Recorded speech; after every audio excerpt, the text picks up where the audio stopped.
Hi, everyone. Eric Reynolds with your Fox 10 News Now update. President Joe Biden has signed the American Rescue Plan into law, and that means that checks are on the way for millions of Americans. The massive $1.9 trillion COVID-19 relief bill was approved by the House in a near party line vote on Wednesday, 4 days after the Senate passed the bill.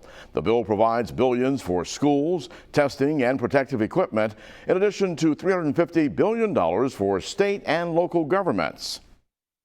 And I believe this is, and most people I think do as well, this historic legislation is about rebuilding the backbone of this country and giving people in this nation, working people, middle-class folks, people who built the country, a fighting chance.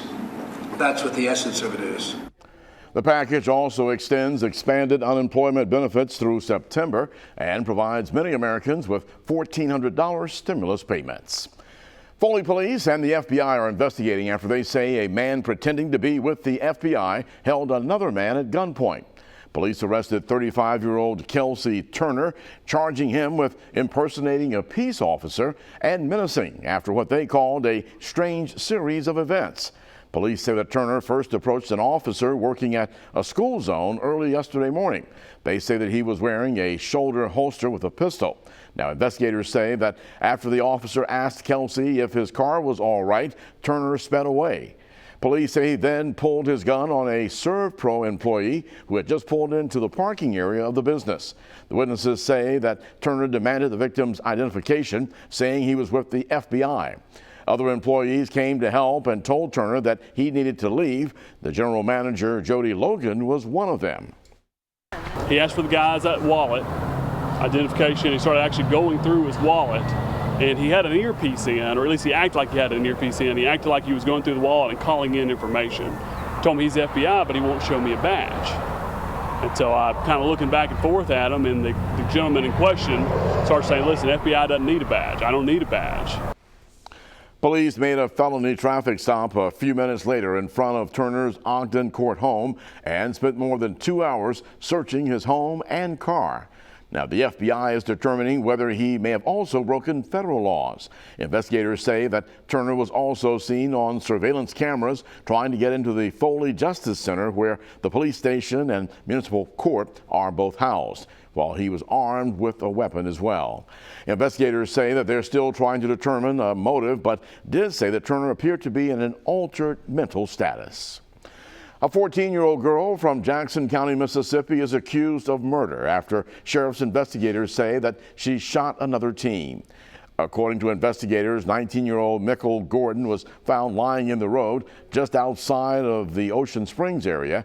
They say that he died from a single gunshot wound. Investigators say the 14-year-old Bridget Forehand shot him. Now, Forehand was in court Thursday afternoon. Her appointed attorney asked the judge for a lower bond, saying that she suffers from emotional and mental health issues, and it would be easier for her to get the help that she needs outside of prison. The judge says that if her attorney can prove the mental health issues, he would consider lowering it. Forehand's bond, meantime, is set at $100,000.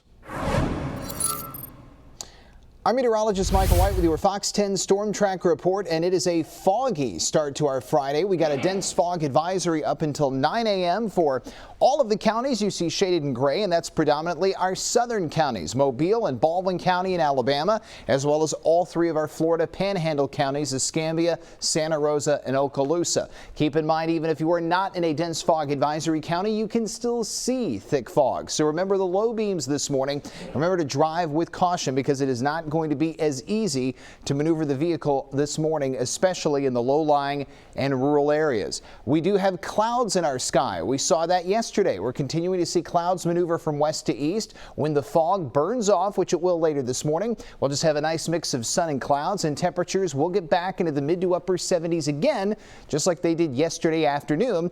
Our next rain chance, a small one, comes in on Sunday. Bigger probabilities arrive next week. Weather headlines for your Friday, no surprise there. This morning, the big threat is dense fog, and then later today, we turn even warmer than we were yesterday afternoon. And as far as rain, the chances are still much higher for that next week. On the Futurecast, here's your thick fog, and then as we go in toward mid-morning, that fog clears out and we end up with a good supply of sunshine mixed with scattered clouds. That'll be the trend for the afternoon.